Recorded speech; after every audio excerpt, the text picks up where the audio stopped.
Stay tuned for tonight's adventure with the Fat Man.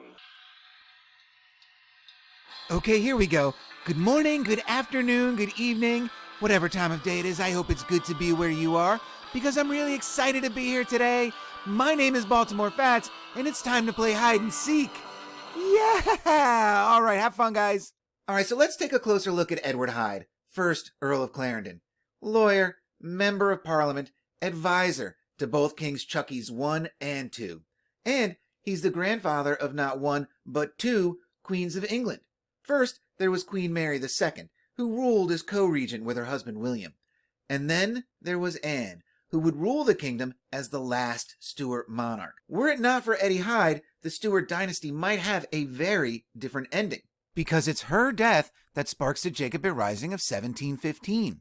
That finds Senior's uncle, the Colonel, go out with the Marquis of Tullibardine, essentially introducing the whole Masonic Templar thing into the modern narrative. And all of this makes Eddie Hyde a pretty important guy, but his importance to Mud City goes beyond his role in English politics, because he has a pretty amazing story.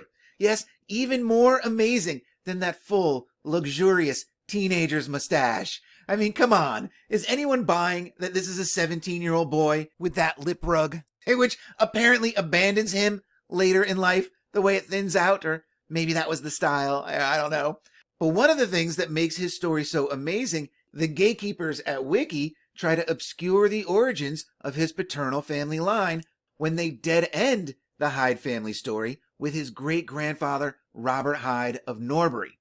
Wiki wants the story to stop there so badly that they go so far as to say that it's his son Larry, Eddie's grandfather, that's the true patriarch of the Hyde family line, which on the surface might make sense because Wiki paints Larry as a self-made man who goes on to be very rich and own a lot of land, and is also a member of Parliament. But there was something that didn't sit right with me in this story, especially with his dead-end father Robert just dangling there, begging me to pull the string. And of course when I did, I was run over by a stampede of knights. According to Jeannie, Robert's, and therefore Eddie's, paternal line is littered with knights like Sir John de Hyde, knight who served under the Black Prince Edward of Woodstock, super soldier and Prince of Wales, his father being King Edward III, who was best known for smacking around the French. And it's interesting that Edward didn't pick up the moniker the Black Prince until 200 years after his death. It makes me wonder what they were waiting for on that one, right? But regardless, he's as royal as they come and close personal friends with Johnny de Hyde. And the thing about there being a long line of knights in the family is that knights like Johnny were typically landowners, sometimes owning or at the very least operating more than one manor, like Robert de Hyde of Norbury, who was lord over 2 manors. And, I could go on, but I think the point is made that Eddie Hyde's family were wealthy landholding knights that my favorite Jeannie traces all the way back to before the Norman invasion, ending the line with Ralph de la Hyde, circa 1040 AD. And so this leaves us with a few guys who could have served in the Crusades and or had known Freskin and Bigus Dickus, possibly connecting the Hyde family to the Knights Templar from their very beginning. And that's just a little open speculation that fits in perfectly with Mud City. And so all of this makes this throwaway mention of Robert, Eddie's great-grandfather, seem disingenuous, because Bobby was no different. In fact, he was an esquire, and in the 15th century, that generally meant one of 2 things. You were either a knight's right-hand man, or that you were employed by the crown in some privileged capacity. And he owned a ton of land himself, half the manor he was living on, 8 messuages, and a messuage was a plot of land that had houses or other buildings on them already, and at least 640 additional acres, right? So not too shabby. And so now the story of Larry's meteoric rise to the top makes a little more sense, because surely it was Robert who introduced his son Larry to Sir John Tyne, a nobleman and steward for the Duke of Somerset, Edward Seymour. And I love the way Somerset keeps popping up, right? And it's here that the story starts to get interesting, because Johnny Tyne puts young Larry to work, surveying and suppressing chantries. And so a chantry was either a celebration for the dead or the building where such celebrations took place. And so essentially, Larry was a professional party pooper. And Tyne had him doing this, and of all places, you're not going to believe it, right? I hope you're sitting down, because Larry poops on parties in Wiltshire. Not Wiltshire, that pagan holy land that refuses to go away. Yup. And given the way Mud City runs, it makes me wonder what kinds of celebrations Larry was really pooping on. But regardless, it's while doing this work that Larry gets into land speculation, buys up a ton of property in Wiltshire and the surrounding area on the cheap.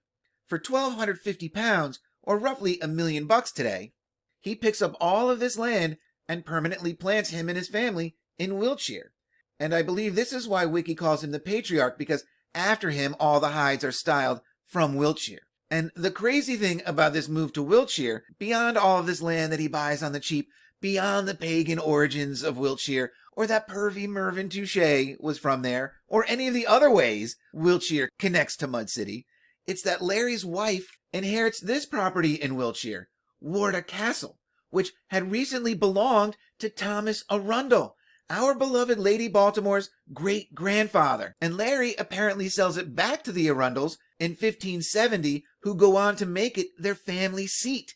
Right? And so now I can connect the Hydes to Baltimore through the Arundels and Warda Castle, which is just a few smokestacks away from being a Pink Floyd album cover. You know, it's not that far off, right? And so this brings us back to the star of this episode, Eddie Hyde, son of Henry. And Henry's role as a wealthy landowner, lawyer, and member of parliament for rotten boroughs like Ludgershall and Old Sarum, which has come up in this capacity before, this affords young Eddie the best of everything, and he grows up in privilege, right? He was born in Dinton, which was a small village in Wiltshire that the Domesday Book tells us had 37 households, held by Shaftesbury Abbey. And this, of course, sent my fat senses all in a tizzy, because my apophenia bolted right to our old friends, the Earls of Shaftesbury, and their role in this insanity, because it's profound. And unfortunately, that and the story of their relation to this abbey are going to have to wait. But Eddie and Antony, they were tight. They were even co-proprietors of the colony of Carolina. But I'm digressing here, right? As a young man, young Eddie ships off to Oxford, where he excels, and he later becomes Chancellor of Oxford. And on November 22nd, 1633, he's admitted to the bar, but opts for a career in politics instead, where he rides a moderate wave that ends up crashing at the feet of King Chucky I, who Eddie ends up loving almost as much as he loves his church. This church, of course, right? And he's so loyal and serves the king so well that Chucky puts him in charge of grooming his son, the sequel, for his eventual kingly duties. And when shit hits the fan for Chucky, and he loses his head to Ollie Cromwell, whose family is actively sieging Baltimore at this time, Eddie and the sequel get out of Dodge, right, until they can build up a sufficient enough army and repay Ollie the favor, and then some. And after the Restoration, these are halcyon days for Eddie. Right? He's popular in the royal court, and he even sets up the sequel with his future wife, Kate of Braganza. He's super rich, and he builds this sweet-ass mansion for himself. But it's not to last. Things start going south quickly for Eddie when his ungrateful slut of a daughter starts banging the king's brother, James, and she ends up pregnant, and they have a shotgun wedding. And on the surface, this may not seem like such a bad thing, your daughter marrying a prince. But it soon becomes clear that things are not right in Queen Kate's Denmark, because she fails to push out any issue. And when the sequel dies, his brother becomes king, making Eddie's slut of a daughter queen. And this isn't a very popular circumstance to many in the court, including Eddie himself, because despite all his wealth and political success and relationship with the Chuckies, he's not of noble birth, and so therefore neither is his daughter.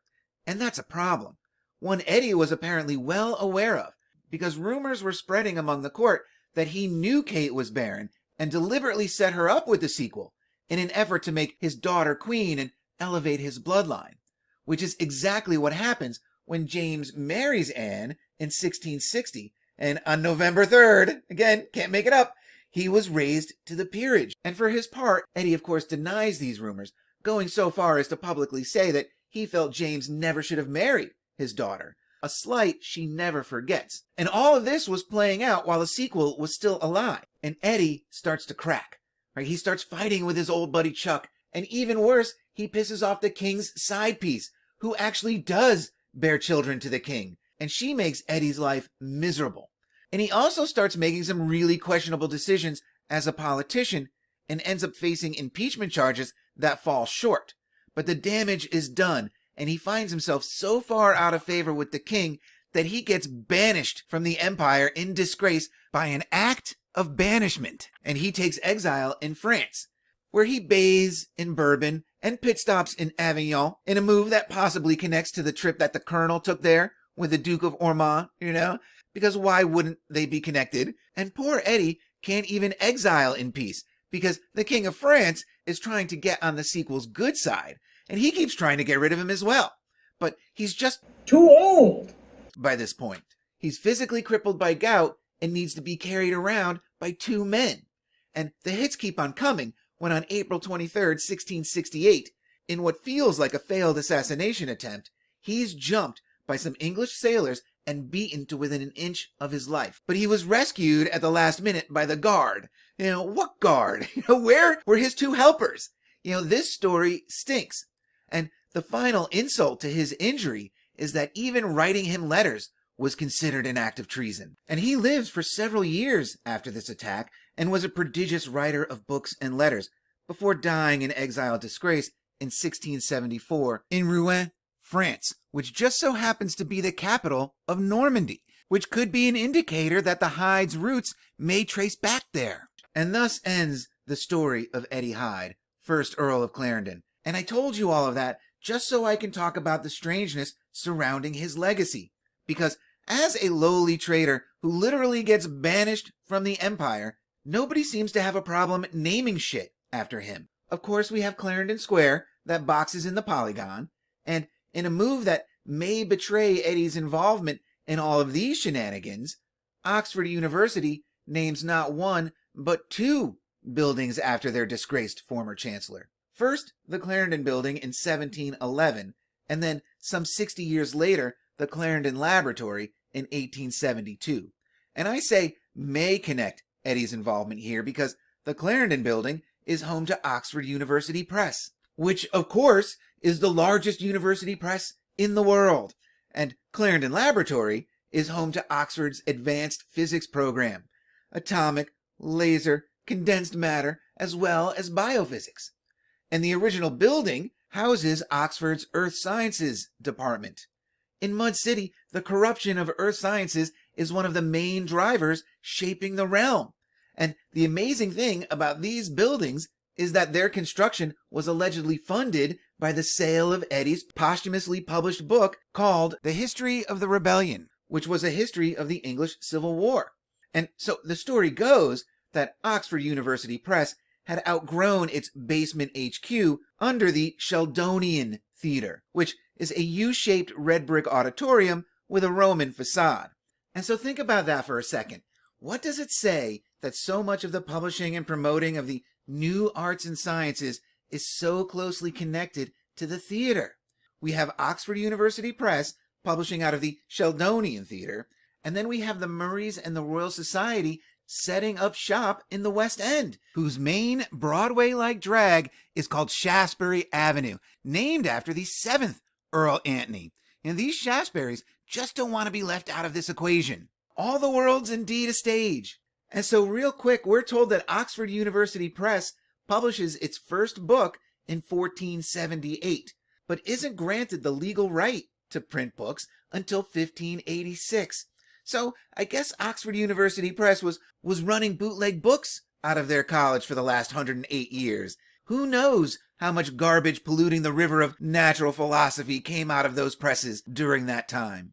And for the last 400 years, Oxford University Press has focused on the pedagogical texts, like academic journals and dictionaries, as well as books on music, literature, history, Bibles, and atlases. If there's a way to shape your world, Oxford University Press has published a book on it. And this is by pedagogical design. Pedagogy is the theory and practice of learning and how this process influences and is influenced by the social, political, and psychological development of learners. And it's the study of how knowledge and skills are imparted in an educational context, and the interactions that take place during learning. So, the study of brainwashing, right? Because to Oxford University, we're all test subjects. And these pedagogical concepts are directly influenced by the work of the 7th Earl Antony, if they weren't outright created by him. And so, anyway, it's the early 1700s, and the press, or presses, as it may be, need a bigger home. But who was going to pay for it? And that's when some genius at Oxford says, I know, we can set up a trust out of the proceeds of Clarendon's book we're about to publish, and we can pay for the construction with that. Eddie would have loved that. And the rest of the geniuses at Oxford say, good idea. And they hire William Townsend to build this building in 1711 from a design by Nicholas Hawksmoor. Yep, that's his real name. And the building allegedly takes 4 years to build. And so now this is where I think the gatekeeper screwed up with this story, tying the construction of this building to the sale of books. Because how much did this building cost to build? How many books would you need to sell? Remember, it's 1711. Books, especially nice volumes like these, are not cheap.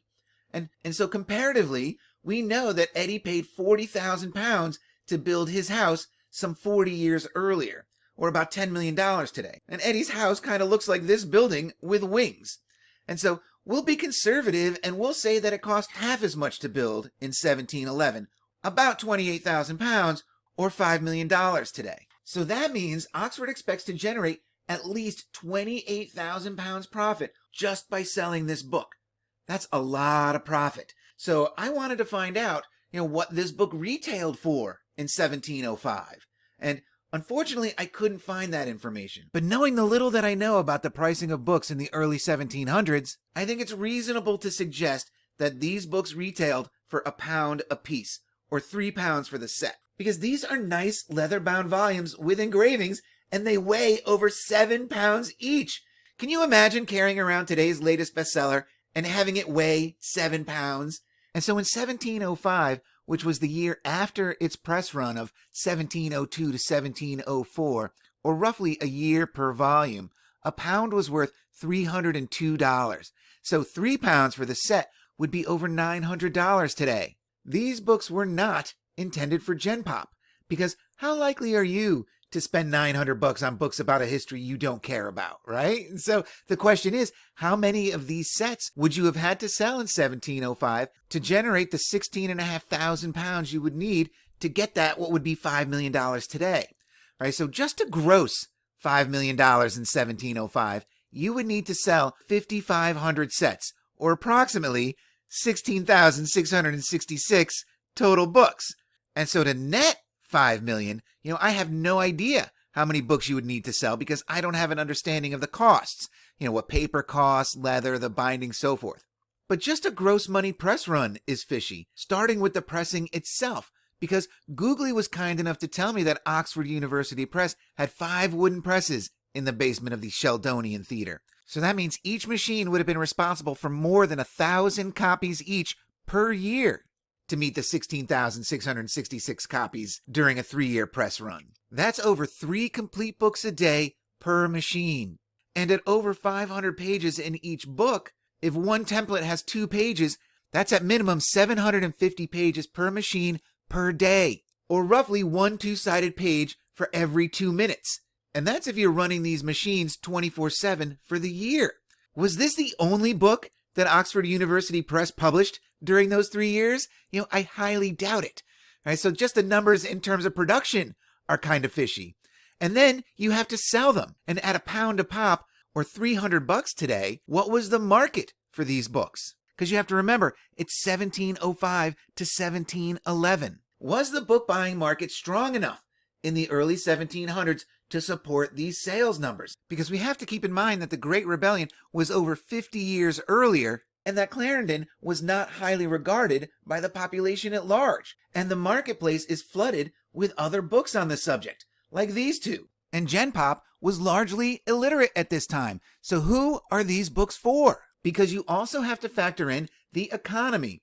There must have been a Great Depression going on in England in the early 1700s, because the pound loses roughly 39% of its value between 1705 and 1711? Who was buying books about events that happened over 50 years earlier in that kind of market? This whole story is very strange to me. The number of books and the amount of money involved just don't make sense to me, considering the trust set up from the sales of his book has enough in it 60 years later to build Clarendon Labs. They must have invested well. And of course, there's more to this story. I left a few things out. And one last thing before I put a cherry on top of this one is I mentioned before that Clarendon is also a typeface that takes its name from the Clarendon building it was created in. And I found out that it's primarily used in advertising, suggesting to me that it holds certain suggestible qualities. The written word is every bit the spellcraft the spoken word is, and how it's presented definitely impacts its effectiveness. And the University of Oxford has been casting these types of spells since 1478. All right, so to close this one out with the tiniest of cherries, when looking into the names Hyde and Clarendon, they kind of support each other. De la Hyde, as it started out, means from the land. A hide is typically a parcel of livable land that was usually marked by a hill or a tree or a church or a river. And Clarendon translates to clover-covered hill. There aren't any clover-covered hills in Wiltshire, are there? But even more amazing than that is, according to Entom Online, Clarendon means to come forth from an egg. And you know who comes forth out of eggs from the land, don't you? That's right, worm knights. And the Hyde family is crawling with them. All right, that's all I have for this one. Be sure to stay tuned for the next hill climbing episode. Remember, guys, just because you don't know the truth doesn't mean you can't have fun with the lies, right? So until the next one, cheers.